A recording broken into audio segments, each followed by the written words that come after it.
ತಮಿಳುನಾಡಿಗೆ ಹರಿದ ಜೀವನಾಡಿ ಕಾವೇರಿ ದೆಹಲಿಯಲ್ಲಿ ಕೇವಲ ಕೆಲವೇ ಕ್ಷಣಗಳಲ್ಲಿ ಸಿಡಬ್ಲ್ಯೂಆರ್ಸಿ ಸಭೆ ಆರಂಭ ಆಗುತ್ತೆ. ಕರ್ನಾಟಕ ಎಚ್ಚರಿಕೆ ವಹಿಸಿದ್ರೆ ಕಾವೇರಿ ಉಳಿತಾಳೆ. ರಾಜ್ಯಕ್ಕೆ ಅನ್ಯಾಯ ಆಗ್ತಾ ಇದ್ರೂ ಕೂಡ ಧ್ವನಿ ಎತ್ತುತ್ತಿಲ್ಲ. ಸಂಸದರು ಕರ್ನಾಟಕದ ಪರ ಧ್ವನಿ ಎತ್ತುತ್ತಿಲ್ಲ ಅಂತೇಳಿ ರಿಪಬ್ಲಿಕ್ ಕನ್ನಡದ ಮುಂದೆ ಮಂಡ್ಯ ರೈತರು ಕಿಡಿಕಾರಿದ್ದಾರೆ. ಸ್ವಲ್ಪ ಮೈ ಮರೆತರೂ ಕೂಡ ಕಾವೇರಿ ತಮಿಳುನಾಡಿನ ಪಾಲಾಗುತ್ತೆ. ಕರ್ನಾಟಕದ ರೈತರು ಈಗ ಸಂಕಷ್ಟಕ್ಕೆ ಸಿಲುಕ್ತಾರೆ ಅಂತೇಳಿ ಮಂಡ್ಯದ ರೈತರು ಧ್ವನಿ ಎತ್ತುವಂತ ಕೆಲಸವನ್ನ ಮಾಡಿದ್ದಾರೆ. ಸಂಸದರು ಧ್ವನಿ ಎತ್ತಬೇಕು ಅಂತೇಳಿ ಆಗ್ರಹಿಸಿದ್ದಾರೆ. ತಮಿಳುನಾಡು ಕಾವೇರಿ ನೀರಿಗಾಗಿ ಪದೇ ಪದೇ ಪಟ್ಟಣ ಹಿಡಿತಾ ಇದೆ. ಇವತ್ತು ಸಿಡಬ್ಲ್ಯೂಆರ್ಸಿ ಹಾಗೂ ಸಿಡಬ್ಲ್ಯೂಎಂಎ ಸಭೆಗಳಿದೆ. ಅದರ ಜೊತೆಗೆ ನೀರಿಗಾಗಿ ಸುಪ್ರೀಂ ಕೋರ್ಟ್ ಮೊರೆ ಕೂಡ ತಮಿಳುನಾಡು ಹೋಗಿರುವಂತದ್ದು. ಈ ಬಗ್ಗೆ ಮಾತಾಡೋದಕ್ಕೆ ನಮ್ಮ ಜೊತೆ ರೈತರು ಹಾಗೂ ವಿವಿಧ ಸಂಘಟನೆಯ ಮುಖಂಡರುಗಳಿದ್ದಾರೆ. ಅವ್ರನ್ನ ಮಾತಾಡಿಸ್ತಾ ಹೋಗ್ತೀನಿ.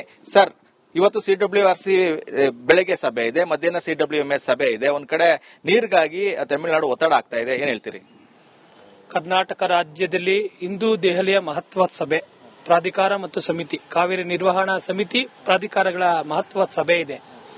ಕರ್ನಾಟಕ ಈಗಾಗಲೇ ಮುಖ್ಯಮಂತ್ರಿಗಳು ಬರಹ ಪರಿಹಾರಕ್ಕಾಗಿ ನೂತನ ಸಚಿವರನ್ನ ಜಿಲ್ಲೆಗಳಿಗೆ ಪ್ರವಾಸ ಕಳಿಸಿದ್ದಾರೆ. ಈ ವಸ್ತುಸ್ಥಿತಿಯನ್ನ ಸಮರ್ಥವಾಗಿ ಮಂಡಿಸಬೇಕು ಅನ್ನುವುದೇ ಆಗ್ರಹ. ಯಾಕೆ ಅಂತ ಹೇಳಿದ್ರೆ, ಸರ್ಕಾರ ಏನಾದ್ರೂ ಈ ಜಾಗದಲ್ಲಿ ವಿಫಲ ಆಯಿತು ಅಂತ ಹೇಳಿದ್ರೆ ಮತ್ತೆ ಕರ್ನಾಟಕಕ್ಕೆ ಅನ್ಯಾಯ ಹಾಗೆ ಆಗುತ್ತೆ. ಯಾಕೆ ಅಂತಂದ್ರೆ ಈ ಪ್ರಕರಣವನ್ನ ಹೋರಾಟಗಾರರು ಏನು ಇವತ್ತಿನ ನೋಡ್ತಿಲ್ಲ, ಹಿಂದೆಂದೂ ನೋಡ್ಕೊಂಡ್ ಬಂದಿದ್ದಾರೆ. ಇವತ್ತು ಕನ್ನಡ ಹೋರಾಟಗಾರರು ಕರ್ನಾಟಕ ಬಂದ್ ಕೊಟ್ಟಿದ್ದಾರೆ. ಅವತ್ತೇ ಶುಕ್ರವಾರ ಸುಪ್ರೀಂ ಕೋರ್ಟ್ ತೀರ್ಪು ಕೂಡ ಬರುತ್ತೆ. ನಾವು ಎಚ್ಚರಿಕೆ ವಹಿಸಬೇಕಾಗಿದೆ. ಕಾವೇರಿ ನಿರ್ವಹಣೆ ಈಗಿರುವಂತ ನೀರು ಕೂಡ ನಮ್ಗೆ 108 ಅಡಿ ಇದ್ರೂ ಕೂಡ ಬೆಂಗಳೂರು ನಗರ, ಕರ್ನಾಟಕ ರಾಜ್ಯಕ್ಕೆ, ಕಾವೇರಿ ಕೊಳ್ಳದ ಭಾಗರಿಗೆ, ರೈತರಿಗೆ ಕುಡಿಯ ನೀರು ಸಾಕಾಗದೇ ಇರುವ ಮಟ್ಟದಲ್ಲಿ ನಾವಿರೋದು. ಸರ್, ಬೆಳಿಗ್ಗೆ ಸಿಡಬ್ಲ್ಯೂಆರ್ಸಿ, ಮಧ್ಯಾಹ್ನ ಸಿಡಬ್ಲ್ಯೂಎಂಎ ಸಭೆ, ಏನ್ ಸರ್ ಇದು? ಇದು ಯಾವ ದುರಂತ ಇದು? ಒಂದು ರಾಜ್ಯಕ್ಕೆ 7 ಕೋಟಿ ಜನ ಇರುವಂತ ಒಂದು ರಾಜ್ಯಕ್ಕೆ ಆಗ್ತಾ ಇರುವಂತ ಪದೇ ಪದೇ ಆಗ್ತಾ ಇರುವಂತ ಅನ್ಯಾಯ. ಯಾಕೆ ನಮ್ಮ ಲೋಕಸಭಾ ಸದಸ್ಯರುಗಳು ಇಂತಹ ವಿರುದ್ಧವಾದ ಧ್ವನಿ ಎತ್ತಲ್ಲ ಅನ್ನೋದೇ ಪ್ರಶ್ನೆ ನಮಗೆ ಕಾಡ್ತಾ ಇದೆ. ಹೋರಾಟಗಾರ ಅಷ್ಟೇ ಸೀಮಿತವಾಗಿದ್ದಾರ ಇಂಥ ಸಂದರ್ಭಗಳಲ್ಲಿ ಹೋರಾಟ ಮಾಡೋದಕ್ಕೆ? ಖಂಡಿತ ರಾಜ್ಯ ಸರ್ಕಾರ ಸಮರ್ಥವಾಗಿ ಎರಡೂ ಸಮಿತಿ ಪ್ರಾಧಿಕಾರಗಳಲ್ಲಿ ಮಂಡನೆ ಮಾಡಿ ರಾಜ್ಯಕ್ಕೆ ನ್ಯಾಯ ಕೊಡಿಸಬೇಕು ಅನ್ನೋ ಆಗ್ರಹವನ್ನ ಮಾಡ್ತಾ ಇದೆ.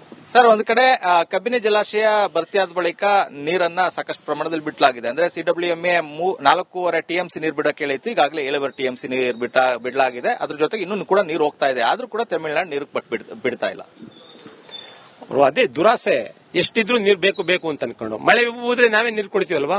ಸುಮ್ನೆ ಯಾಕೆ ಹಿಂಗೆ ಸುಮ್ನೆ ಒತ್ತಡ ತಂದೆ ಅಲ್ಲಿ ತಮಿಳುನಾಡು ಜನಗಳು ಎತ್ಕಟ್ಟೋದು, ಇಲ್ಲಿ ಕರ್ನಾಟಕ ಜನ ಎತ್ಕಟ್ಟೋದು, ತೊಂದರೆಗೀಡಾಗೋದು, ಸಮಸ್ಯೆಗಳು, ಜನಜೀವನ ಅಸ್ತವ್ಯಸ್ತ ಆಗೋದು, ಇದೆಲ್ಲ ಆಗುತ್ತೆ. ಇವರು ಸುಮ್ನೆ ಇದ್ರೆ ಮಳೆ ಹೋದ್ರೆ ಅದೇ ನೀರು ಹೋಗ್ತಾ ಇರ್ತದೆ. ಯಾರು ಎಷ್ಟು ಕುಡಿತಾರೆ? ನಾನು ಎಷ್ಟು ಕುಡಿತೀನಿ ಅಷ್ಟೇ ನಾನು ನೀರು ಕುಡಿಬೇಕು. ಮಳೆ ಪ್ರಯತ್ನ ಪಟ್ಟು ಮಳೆ ಬಿದ್ರೆ ಒಳ್ಳೆ ನೀರು ದೊಡ್ಡ ನೀರು ಹೋಗ್ತಾ ಇರ್ತದೆ. ಸುಮ್ನೆ ಇರಬೇಕು. ಇದು ಬಿಟ್ಟು ನೀರು ಕೊಡಿ ಪದೇ ಪದೇ ಹೋಗ್ತಾ ಇದ್ರೆ ಇಲ್ಲಿ ಗೊಂದಲ ಸೃಷ್ಟಿ ಆಗುತ್ತೆ. ಇಲ್ಲಿ ರೈತರು ಹಾಳಾಗ್ತಾರೆ, ಅಲ್ಲಿ ರೈತರು ಹಾಳಾಗ್ತಾರೆ ಅಂತ ನಾನು ಹೇಳಕ್ಕೆ ಈ ಸಂದರ್ಭ ಇಷ್ಟಪಡ್ತೀನಿ. ಇದಿಷ್ಟು ರೈತರು ಹಾಗೂ ವಿವಿಧ ಸಂಘಟನೆಯ ಮುಖಂಡಗಳ ಮಾತಾಗಿರುವಂತದ್ದು. ಸದ್ಯ ನೀರು ಕೊಡೋ ಪರಿಸ್ಥಿತಿಯಲ್ಲಿ ಕರ್ನಾಟಕ ಇಲ್ಲ. ಈ ವಿಚಾರವಾಗಿ ಸಮರ್ಥವಾಗಿ ಕರ್ನಾಟಕ ವಾದವನ್ನ ಮಂಡಿಸಬೇಕು. ಯಾಕೆಂದ್ರೆ ಜೂನ್ ಜುಲೈಲಿ ನಮಗೆ ಮಳೆನೇ ಇರಲಿಲ್ಲ. ಅಂತಹ ಸಂದರ್ಭದಲ್ಲಿ ನಾವು ನೀರು ಕೊಡೋದಕ್ಕೆ ಎಲ್ಲಿ ಸಾಧ್ಯ ಆಗ್ತಿತ್ತು? ಇದೀಗ ಅಲ್ಪ ಸ್ವಲ್ಪ ಮಳೆಯಾಗಿದೆ, ಕಬಿನಿ ಜಲಾಶಯ ಭರ್ತಿಯಾಗಿರೋದ್ರಿಂದ ಈಗಾಗಲೇ ಈ ತಿಂಗಳು 7.5 ಟಿಎಂಸಿ ನೀರನ್ನ ಕೊಡಲಾಗಿದೆ. ಇನ್ನೂ ಹೆಚ್ಚಿನ ಪ್ರಮಾಣದಲ್ಲಿ ನೀರು ಬೇಕು ಅಂದ್ರೆ ಎಲ್ಲಿಂದ ಕೊಡೋದಕ್ಕೆ ಸಾಧ್ಯ ಅನ್ನೋ ಒಂದು ಪ್ರಶ್ನೆಯನ್ನ ಮಾಡ್ತಾ ಇದ್ದಾರೆ. ಜೊತೆಗೆ ತಮಿಳುನಾಡು ಈ ರೀತಿ ನಡೆಯನ್ನ ಬಿಡಬೇಕು. ಅದರ ಜೊತೆಗೆ ಇವತ್ತಿನ ಸಭೆಗಳಲ್ಲಿ ಕರ್ನಾಟಕ ಸಮರ್ಥವಾದ ವಾದವನ್ನ ಮಂಡಿಸಬೇಕು ಅಂತ ಹೇಳಿ ಆಗ್ರಹಿಸ್ತಾ ಇದ್ದಾರೆ. ಕ್ಯಾಮ್ರಾಮನ್ ಜೊತೆ ಆನಂದ್, ರಿಪಬ್ಲಿಕ್ ಕನ್ನಡ, ಮಂಡ್ಯ.